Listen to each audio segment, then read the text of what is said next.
From the New Arts and Media Studios in Milwaukee, I'm Charles Purcell. This is The Log. I want to point you to a couple of stories today, and this is difficult for me. I'll confess right out of the gate here. This stuff gets over my head pretty quickly, but we all need to be very concerned about the digital world and how it's being used against us. Which, I'll tell you now, it's going to bring me back to my main theme all the time. We have no choice. We have to eliminate profit as the incentive for our political lives, our economic lives, our material lives. We have to get profit out of the center. In fact, I would say we have to get profit out entirely. We have to abolish profit. So the two stories, let me see. Let me go first to what's being called digital colonialism. Excellent piece from ProPublica. The United States, as you and I have talked about, is conditioning international aid, food, medicine, life-saving aid, on paybacks. It's now all transactional. You and I talked about, I forget the exact countries, was it Kenya was one of them? Democratic Republic of the Congo, the regime, the orange regime, demanding mineral rights, straight-up transfers of rare earth minerals as a payment in order to receive U.S. dollars for life-saving aid that used to come from USAID, which I understand has critics on many sides, but two things can't be argued. It saved hundreds of thousands of lives, and it was put in the wood chipper by Elon Musk and his dodgy boys. So now U.S. officials are demanding access to the health data of millions of Africans as a condition for giving billions of dollars in life-saving aid to African countries. According to the ProPublica article, experts said the deals are vague and lack standard language to guard personal data from being exposed, misused, or commercialized without people's consent. Now, the regime says that it needs the access to this data to keep people safe, and that it will be anonymized, anonymous. But they also say, openly, right in the language, that the deals are part of a plan to use aid to make America, quote, more prosperous. What does that mean? Well, what it means is data is the new whale oil. Data is the new crude oil. Data is the new gold. Data is where it's at. And once they get their hands on trillions of data points of people all around the world, then they can do with that what they will. They can buy it, they can sell it, they can trade it, they can use it, because even though they claim it's anonymized, it's a pretty simple process, I guess, according to the experts, using AI technology to reverse engineer the data points and identify people. People that you might want to label as terrorists, people that you might think are undesirables, people you think belong or don't belong. And so they're holding this policy as a gun to the head of these nations, Uganda being one of them, would have to give the U.S. access to the data of millions of their citizens. They don't want to do it, but they're left with a choice. Let people die of HIV, malaria, tuberculosis, other illnesses, or hand over the digital goods. Hence the term digital colonialism. Not really giving these nations an actual choice. This could never be described as any kind of fair trade or agreements between nations. This is extortion. It's blackmail. It's exploitation. It's colonialism. But this so-called data sharing, ProPublica consulted more than a dozen experts in data privacy and global health, who all said that the demands for data access and other resources as a condition of aid are unprecedented. So the U.S. is asking for years and years going back, nations' whole health data systems, everything, health information, lab data, data collected by community health workers, and even individual medical records. Again, to be monetized, to be used for purposes right now we can't even imagine. And of course, all of this is very much what we used to quaintly call a public-private partnership. It's the regime in cahoots with big data. In addition to the data itself, as payment, the regime is forcing policy onto these nations as well, requiring national investment in health systems, requiring investment in local manufacturing, of course in partnership with American companies. So all of this digital information, worth billions, being extracted, being extorted from poor nations of the global south. What else could you call that but digital colonialism? It's exactly what it is. And even more heinous because it's a required condition in order to receive any sort of humanitarian aid, which these poor countries need. The regime has attempted to strike agreements with 50 nations. Some have balked at U.S. demands. Many have felt no choice but to capitulate. And in a related story, just on Monday, a little bit of good news. A federal judge on Monday ruled that the regime's efforts to nationalize elections by weaponizing voters' personal data is illegal. So again, the weaponization of data. The regime was attempting to collect all data on U.S. voters. They claim in an effort to purge illegal voters. And yeah, they'll find a few. But that's not the point. Again, once you're into these systems, once you've got your hands on these data, God knows what the regime would do with it. The judge said Congress had expressly prohibited the government from centralizing Americans' personal identifying information, and that the federal agencies that created the SAVE program knew that the database violates these statutory protections. The SAVE program, not to be confused with the SAVE Act, although they are related. It's the Systematic Alien Verification for Entitlements, or SAVE. I believe it's nothing more than a presidential executive order, but of course that's how they govern. They ignore all laws, they ignore the Constitution, they just put it in an order, or they put it in a Department of Justice memo. Yeah, this is how they justify their illegal acts. So the good news is, I'm reading from the AP article, the decision is a major legal setback for President Donald Trump and his efforts to use federal agencies to encourage a nationwide crackdown on having non-citizens illegally on state voter rolls. Well, of course, a quick reminder here, I'm sure I don't have to tell you, non-citizens can't vote. The number of illegal voters across billions of ballots is in the 0.00001 neighborhood. So that's a lie, of course. We all know that. So why do they really want all this data? Well, for exactly what we've been saying. Data is the new gold. Buy it, sell it, use it to suppress voting, to purge voters that you don't like, to find your enemies, to arrest your enemies. So this is what we're up against. All of us, or most of us, or some of us, had a pretty bad feeling right away when the dodgy boys were knocking down the doors of every federal agency and infiltrating systems. And the fact is, our whole lives are inextricably tied to our digital data. Whether it was a nefarious plot or just what we call a natural conspiracy, however it came about, it's the fact. I've got a trip coming up to California in a couple of weeks. I'm going to take a train ride, which I've always wanted to do. Kind of excited about it. So my train ticket, my hotel reservations, everything about this trip is on an app. Everything is digital. I had no choice. If I want to take public transportation while I'm there, which I will, that's all got to be on an app. Literally everything we do, all day long, whether we're conscious of it or not, even walking down the street under these damn flock cameras, which we have to talk about sometime. We're creating 1 million digital data points every damn day. And so I'll end where I began and where I always am, the center of my argument. We can't bit by bit, piece by piece, try to regulate. We can't be in a constant arms race with the people who want to exploit us, with the people who want to label us terrorists, with the people who want to purge our votes, with the people who want to nickel and dime us to death. We cannot take every single minute policy or business practice and try to find it, define it, regulate it. No, that's an impossible task. Ridiculously impossible. It's ludicrous.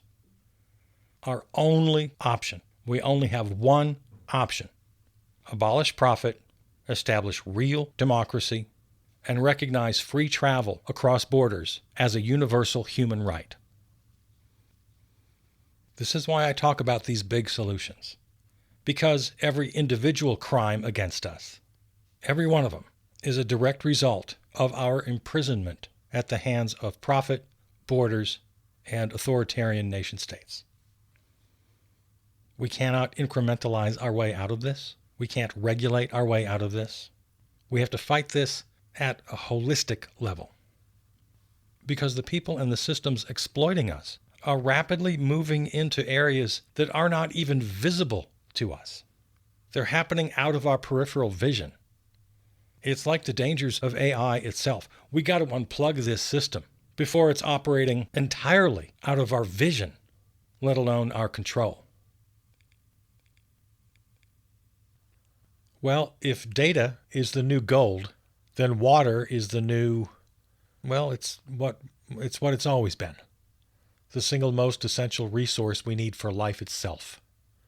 I mean, data, like gold, has no intrinsic value.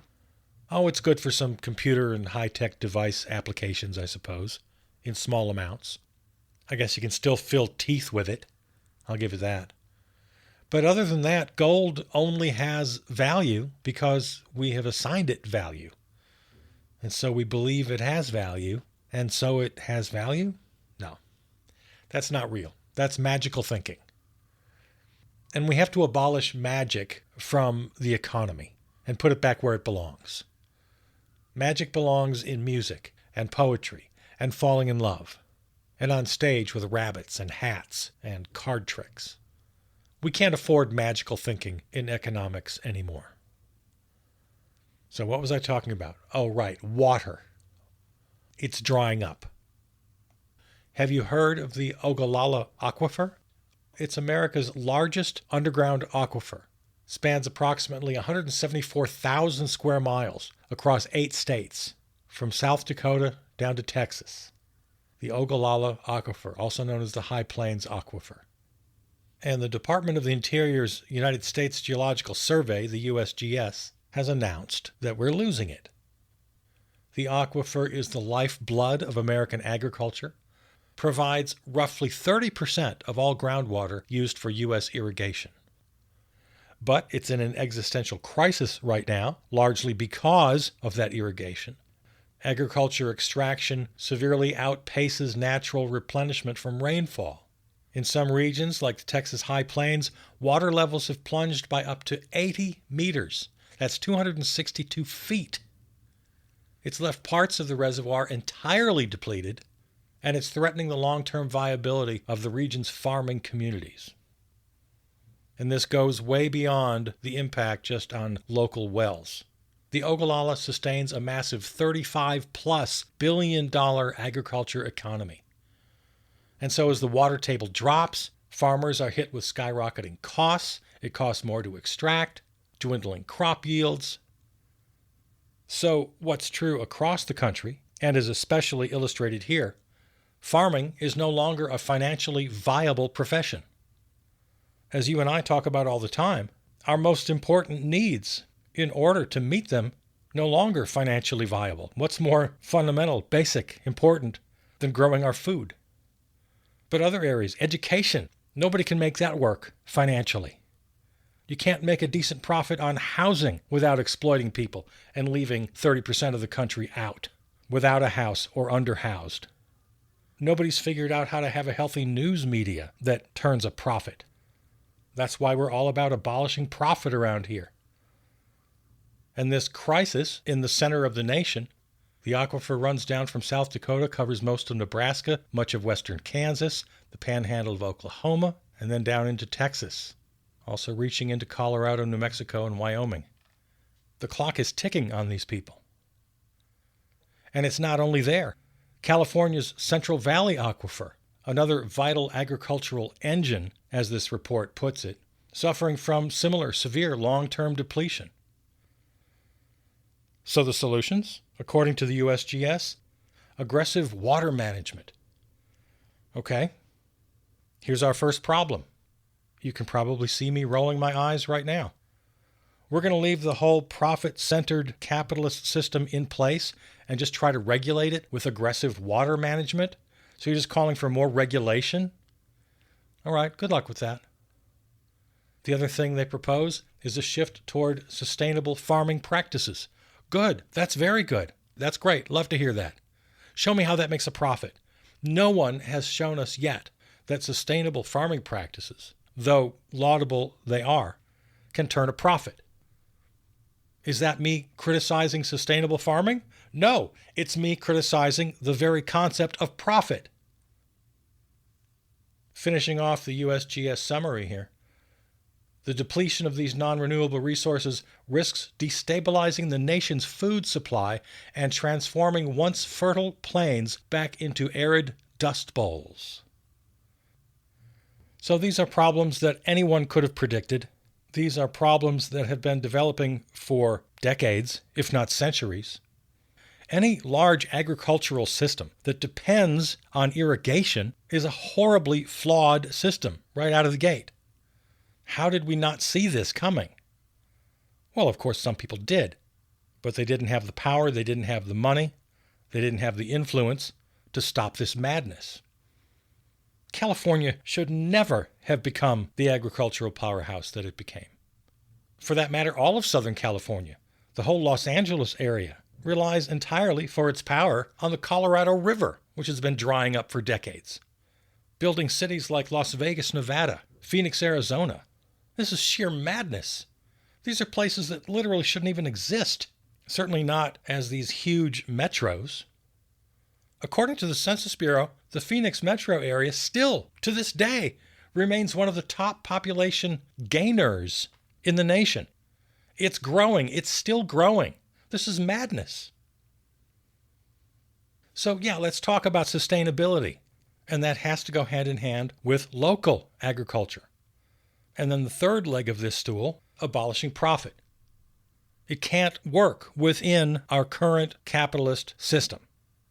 So those are the three legs of the stool: local, sustainable, and not trapped in a profit system. Indigenous agriculture goes back for literally tens of thousands of years on this continent. Climate change notwithstanding, which is making things only worse. The climate, the terrain have not changed drastically over the last many thousands of years. Deserts were deserts. Forests were forests. Coastlines were coastlines. Yeah, I'm not minimizing climate change. I'm just saying, relative to appropriate agriculture, indigenous peoples knew what the hell they were doing. They had tens of thousands of years of experience on the land. They knew what they were doing. Long-term ecological balance, biodiversity. You got to build soil health naturally. Crop rotations, things like that. As opposed to big ag, industrial ag, mass production, capital gain, very intense, relies very heavily on chemicals, on irrigation, on heavy machinery. And of course, you have to do all that to feed as many people as you can and to make that cost-profit ledger work out in your favor. And I'll repeat, I'm not trying to squeeze indigenous, sustainable agriculture into our current system and pretend it could ever turn a profit. It can't. So we don't throw out the practice, we throw out the profit. Indigenous farming is local. It regenerates the soil. It respects all other life systems. It's treated as cultural and communal, integrated into the local ecosystem. The goal is to grow healthy food according to local community traditions and values. Corporate, big ag. Global market demands, corporate profits. Land and water are viewed as extractive resources meant solely for the production and consumption of commodities. I mean, this isn't even a fair fight. There is no argument to be had here. There's no pros and cons. Well, this works well for the...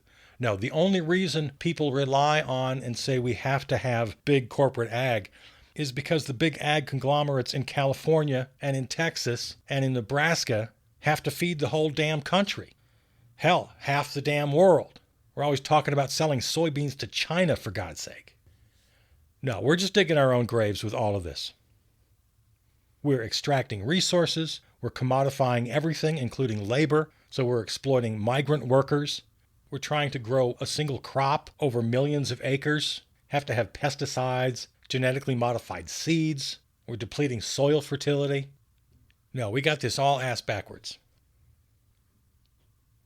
And now the Ogallala Aquifer is drying up. the California Central Valley aquifer drying up, the Colorado River down to a trickle. And if you think so-called aggressive water management through federal, state, and local regulations can handle this problem, well then I got a bridge to sell you. If you think sustainable farming practices can solve the problem, yes, but not within the current profit system. Never work. Never.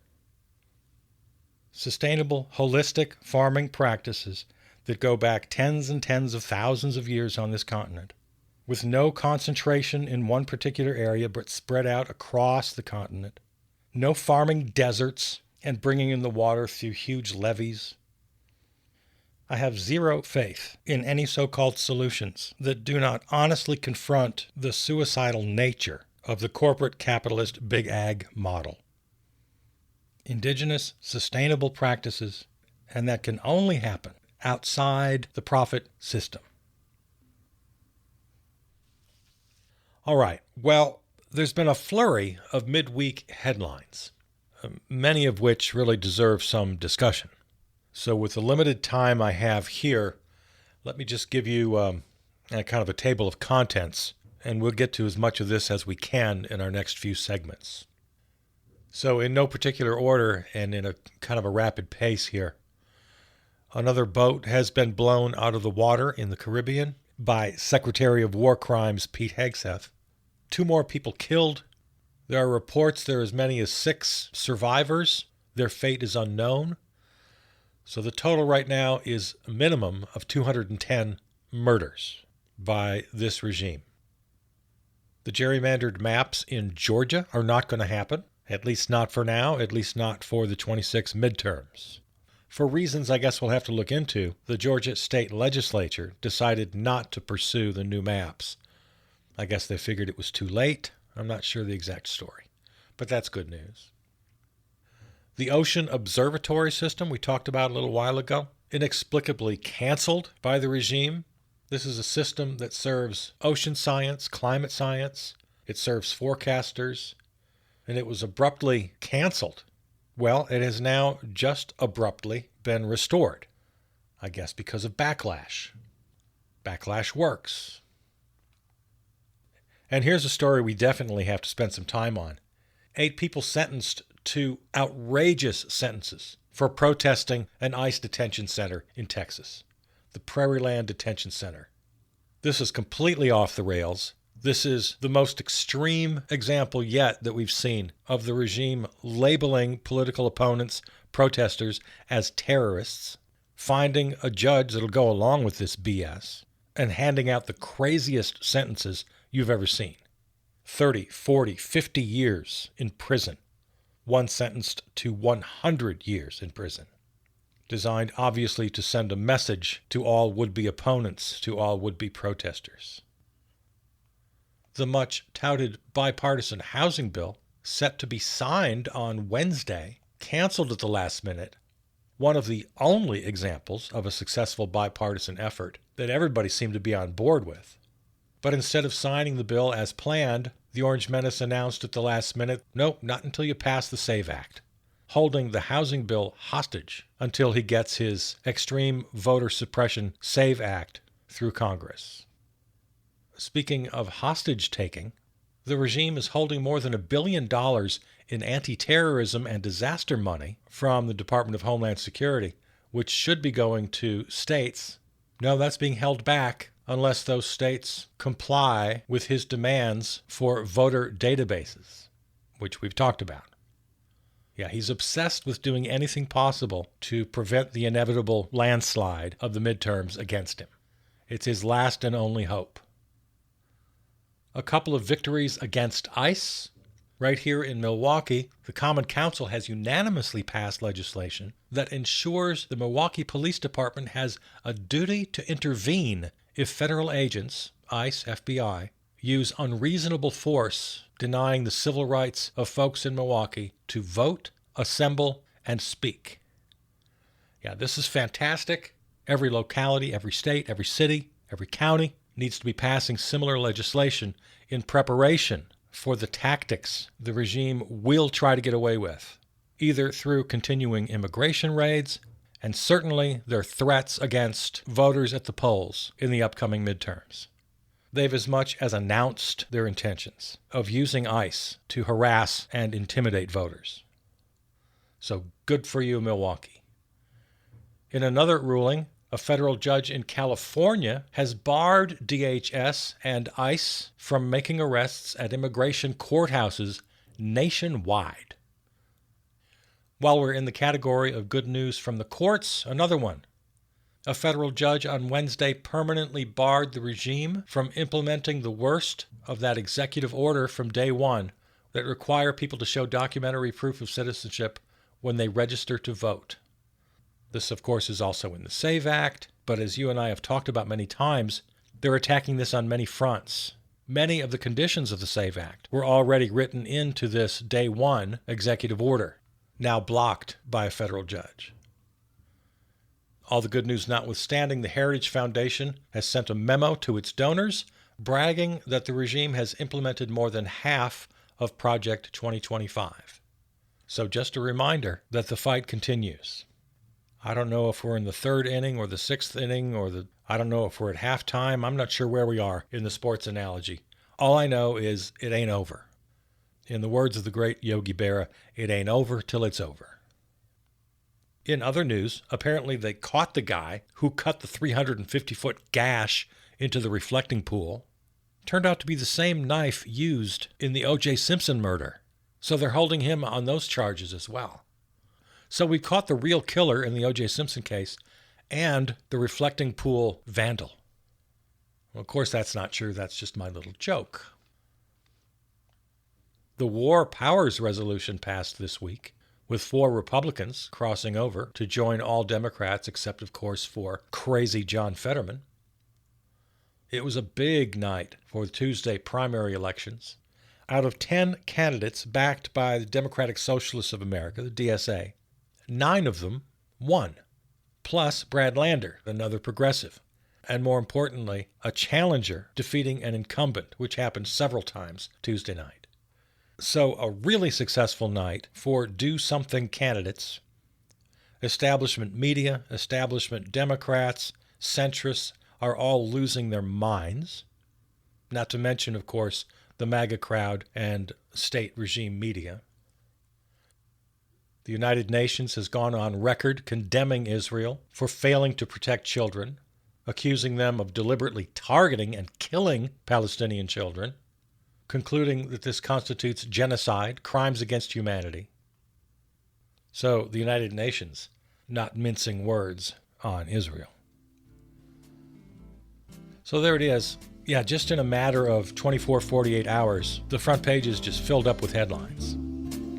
So we'll get to the analysis of as much of this as we can here in the next few segments. Okay? All right. As always, find this and all episodes at the website, charlesburcell.com, or on your favorite podcast platform. Thanks to our flagship terrestrial station, River West Radio in Milwaukee. Follow us on Blue Sky and Substack. Peter Donalds wrote and performed our theme song. All right, I love you. I'll see you out there.